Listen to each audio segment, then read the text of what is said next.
اعوذ باللہ من الشیطان الرجیم، بسم اللہ الرحمن الرحیم۔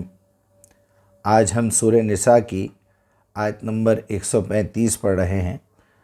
اعوذ باللہ من الشیطان الرجیم، یا ایھا الذین آمنوا کونوا قوامین بالقسط شہداء للہ ولو علی انفسکم او الوالدین والاقربین۔ آپ آخر تک پڑھ لیجئے کہ اے ایمان والو، انصاف کی بات کرو، انصاف کے علمبردار بنو، جو انصاف کی بات ہے وہ کرو، انصاف سے فیصلہ کرو، اور اللہ کے واسطے گواہ بنو۔ اگر یہ بات تمہارے اپنے خلاف ہی کیوں نہ ہو، یا اپنے والدین کے خلاف ہی کیوں نہ ہو، یا اپنے رشتہ داروں کے خلاف ہی کیوں نہ ہو، ہمیشہ حق بات کرو، سچ بات کرو۔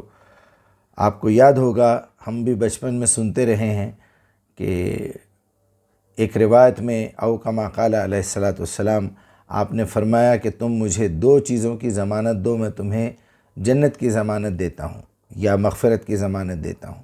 ایک ہے زبان، دو جبڑوں کے بیچ کی چیز، اور دوسری چیز ہے شرمگاہ، دو پیروں کے بیچ کی چیز۔ یعنی آدمی اگر اپنی زبان پہ کنٹرول کر لے، میں خاص طور پہ آج ان حضرات سے مخاطب ہوں جو کوئی بھی روایت کو بنا کسی دلیل کے، بنا کسی سیریل نمبر کے، بنا کسی حوالے کے بول دیتے ہیں اور اپنے لہجے میں بولنے کی کوشش کرتے ہیں، جیسے کہ ابھی میں نے بھی کیا۔ تو اس کے ساتھ میری آپ سے یہ گزارش ہے کہ ایک تو یہ کہیں او کما قال علیہ الصلاۃ والسلام، یعنی جس طرح نبی صلی اللہ علیہ وسلم نے کہا ہوگا، میں اپنے انداز میں سمجھانے کی کوشش کر رہا ہوں۔ پھر یہ بات پہ ڈرتے رہیں کہ یا اللہ اگر یہ بات خدا نخواستہ غلط نکلی تو میں پھنس جاؤں گا۔ اس احتیاط کے ساتھ، اس دعا کے ساتھ کہ اللہ میری زبان سے صحیح مفہوم نکلے اور لوگوں کے ذہنوں تک بھی وہ بات صحیح طریقے سے پہنچے، اور آپ کے دل میں، میرے دل میں ہدایت کی طلب ہونا چاہیے۔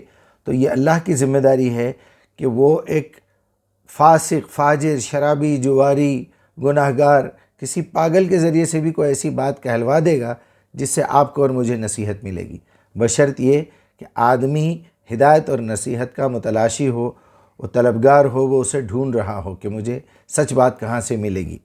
اور جب سچ بات مل جاتی ہے تو لوگ قبول نہیں کرتے۔ یہاں اس بات کی طرف اشارہ کیا گیا ہے کہ جب کوئی بات تمہارے سامنے آ جاتی ہے اور وہاں دو رائے بن جاتی ہیں، ایک رائے یہ ہے، ایک رائے یہ ہے، تو کوشش کرو کہ حق بات کی طرف جاؤ، سچ بات کی طرف جاؤ۔ کسی کی دشمنی تم پہ اس طرح حاوی نہ ہو جائے کہ تم اس کی اچھائیاں بیان کرتے رہو اور اس کی برائیوں پہ یعنی برائیاں ہی بیان کرتے رہو اور اچھائیوں کو چھپا دو، یا کسی کی محبت تمہیں اتنا نہ ورغلا دے کہ اس کی برائیاں تمہیں نظر ہی نہ آئے اور ہمیشہ اچھائیاں بیان کرتے رہو۔ لہٰذا ان دونوں چیزوں سے بچنا چاہیے۔ کسی کی بھی برائی کرنے کا ہمیں حق نہیں ہے، کیا ضرورت ہے؟ میں نے اکثر یہ دینی مجالس میں جو لوگ دین پہ کام کر رہے ہیں، اسلام کا کام کر رہے ہیں، دعوت کا کام کر رہے ہیں، ان کا پروجیکٹ صرف یہی ہوتا ہے کہ وہ خرابیاں ڈھونڈتے پھرتے ہیں کہ فلاں مولوی صاحب نے اپنی فلاں زندگی میں ایسا کہا تھا، انہوں نے، ان کا یہ عقیدہ غلط تھا، لہٰذا ہم ان کو پورا نہیں مانیں گے۔ کیا خیال ہے آپ کا کہ اگر یہاں میرے پاس بخاری شریف رکھی ہوئی ہے، مسلم شریف رکھی ہوئی ہے، اس میں کچھ ایسی روایتیں ہیں جو قرآن کے سخت خلاف ہیں، میں کیا کروں؟ پوری بخاری پڑھنا چھوڑ دوں؟ میں بخاری کی کوئی روایت نہ لوں؟ یہ تو جہالت ہے۔ آپ کو پتہ ہوگا کہ ابھی حال ہی میں دو ہمارے عرب ملک آپس میں ان کی لڑائی ہو گئی، 2-3 سال تک بین رہا، ادھر سے ادھر تک نہیں جا سکتے آپ، ادھر سے ادھر تک، اور وہ بھی ایسے ممالک جو دنیا میں مشہور ہیں، جہاں لوگ حج و عمرہ کرتے ہیں، اور پڑوسی ملک کے ساتھ ان کی دشمنی ہے۔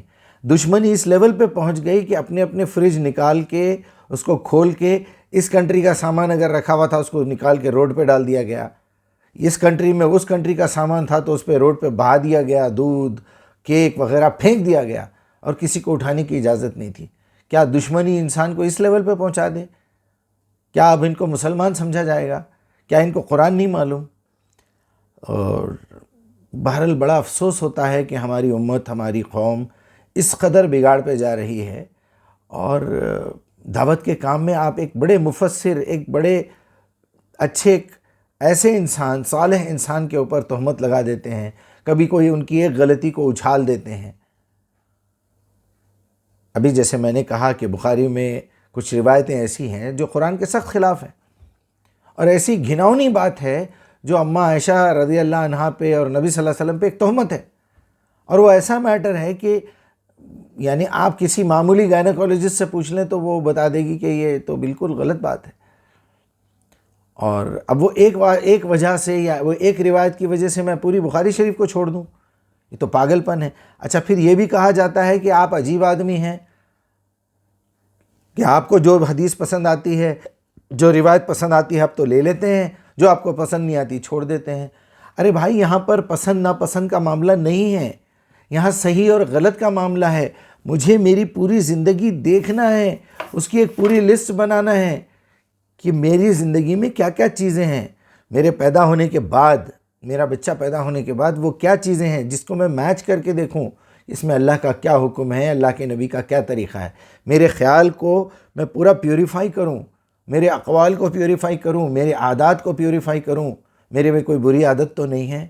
ایک عقیدہ میں مانتا تھا، اس عقیدے کے بارے میں کیا خیال ہے، اللہ سبحانہ وتعالیٰ اپنی کتاب میں کیا کہہ رہا ہے، عامت الناس کیا کہہ رہے ہیں، اور ائمہ کیا کہہ رہے ہیں، محدثین کیا کہہ رہے ہیں۔ ہر انسان کو یہ چاہیے کہ وہ اپنی زندگی کا، اپنی سوچ کا، اپنی نظروں کا، اپنے ٹیسٹ کا، اپنے پیٹ کا، اپنی شرمگاہ کا، اپنی پوری لائف کا ایک مرتبہ MRI کرے، اس کو اسکین کرے، اس کا تزکیہ کرے اور دیکھے کہ اس میں سے صحیح چیزیں کیا ہے اور غلط کیا ہے۔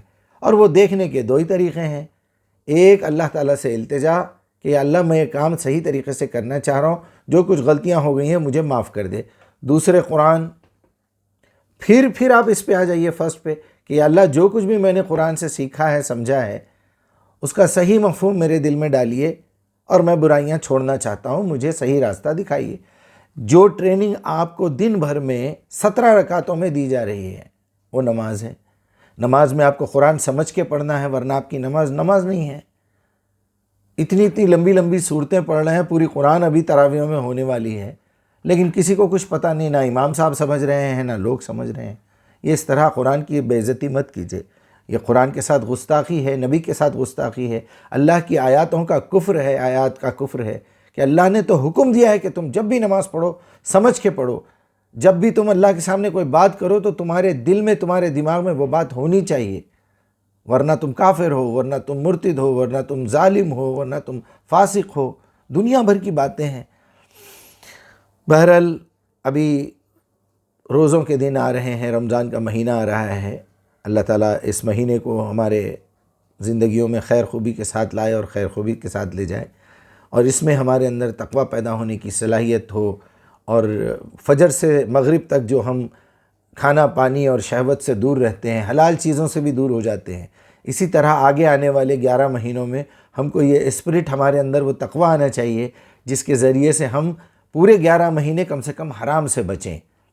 جس شخص کے اندر رمضان کے مہینے میں تبدیلی نہیں آتی، پھر اللہ بھی اس کی حالت کو بدلنے کے لیے تیار نہیں ہوتا، اس کو اسی طرح گمراہیوں میں رکھتا ہے۔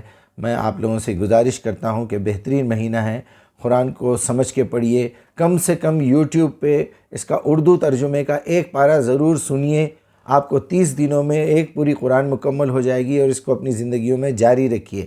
ہر نماز کے بعد ایک لفظ لکھنا سیکھیے، بھلے آپ کی عمر 90 سال ہو، 100 سال ہو، کوئی بری بات نہیں ہے، علم کا حاصل کرنے میں کوئی شرم کی بات نہیں ہے۔ میں اپنے تمام بھائیوں سے، کوئی اگر ہندو ہے، کرسچن ہے، کسی بھی مذہب کا ہے، وہ سب انسانوں کی اولاد ہے، وہ سب آدم اور حوا کی بیٹے اور بیٹیاں ہیں، وہ میرے سب بھائی بہن ہیں۔ میں ان تمام سے گزارش کرتا ہوں کہ یہ قرآن اللہ کی کتاب ہے، جس طرح آسمان ہے، زمین ہے، چاند ہے، سورج ہے، ہوا ہے، پانی ہے، گریوٹی ہے، یہ سب ہم سب کے لیے ہے، اسی طرح قرآن بھی ہم سب کے لیے ہے، ھدی للناس۔ میں پھر ایک مرتبہ اللہ تعالیٰ سے یہ التجا کرتا ہوں کہ جو کچھ بھی میں نے کہنے کی کوشش کی ہے، کہ آپ بھی یاد رکھیے کہ آپ کو حق کے علمبردار بننا ہے، سچ کے علمبردار بننا ہے، بھلے وہ بات آپ کے خلاف ہی کیوں نہ ہو۔ آپ کے بچوں میں لڑائی ہو جائے تو آپ کے اپنے بچے کی غلطی ہے تو اس کو سمجھائیے، اس کو ڈانٹیے، اس کی تربیت کیجیے، اور دوسروں کے بچوں سے معافی مانگیے۔ آپ کرایہ دار ہیں، مکاندار سے کوئی غلطی ہوتی ہے، یا آپ کی غلطی کی وجہ سے مکاندار ناراض ہیں، آپ اس سے معافی مانگیے اور اپنی غلطی کو قبول کیجیے۔ آپ مکاندار ہیں، کرایہ دار سے کوئی بات ہو جاتی ہے، اس میں آپ کی غلطی ثابت ہوتی ہے تو آپ معافی مانگیے۔ آپ مالک ہیں تو نوکر سے معافی مانگیے اپنی غلطی پہ۔ آپ نوکر ہیں تو مالک سے معافی مانگیے اپنی غلطی پہ۔ اسی کے ساتھ میں یہاں اپنی بات کو مکمل کرتا ہوں۔ اللہ سے التجا ہے کہ ہماری غلطیوں کو معاف کرے۔ السلام علیکم۔